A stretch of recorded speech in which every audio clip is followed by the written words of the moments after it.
Hi, in this quick video I will briefly introduce the concept of generative artificial intelligence and its use in assignments and research.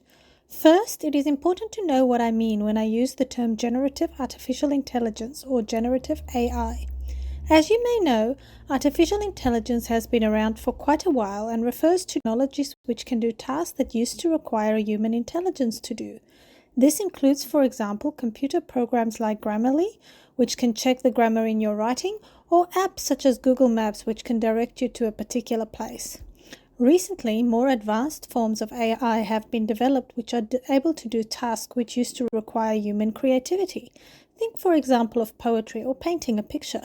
These AIs are termed generative AIs because they use computer-based networks, almost like a technological version of a human brain, to create new content based on what it has learned previously. At Monash University, you are allowed to use generative AI in your assignments and research. However, you need to learn how to communicate effectively and collaboratively with the AI and evaluate the trustworthiness of the results obtained, a concept termed AI literacy. AI literacy is likely to soon become a key graduate attribute for all students as we move into the more digital world, which integrates human and non-human actions to perform complex tasks. The university has created a whole range of resources which are freely accessible for you to learn about how to use generative AI ethically. In general, you are allowed to use it, but you need to do so in an honest manner and you need to acknowledge how you have used it. Some examples of these acknowledgements can be seen on the screen now.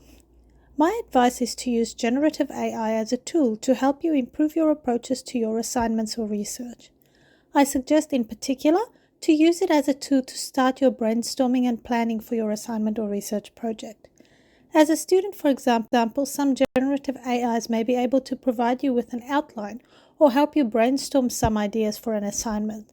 Similarly, a generative AI may be able to help you generate some starting research questions, but it is your job as a researcher to refine these questions to reflect your particular research focus, theoretical lens, and so on. Finally, I'd like to reiterate two key points. Firstly, learn how to use generative AI effectively. For example, learn how to ask the right type of question. Different question prompts will give very different responses. Secondly, recognize that it will not do all the work for you. You are still responsible for deciding what to do with the information, linking ideas together, as well as showing deeper creativity and problem solving. In this way, you further develop your higher order thinking skills and thereby demonstrate how you can contribute further knowledge to your field.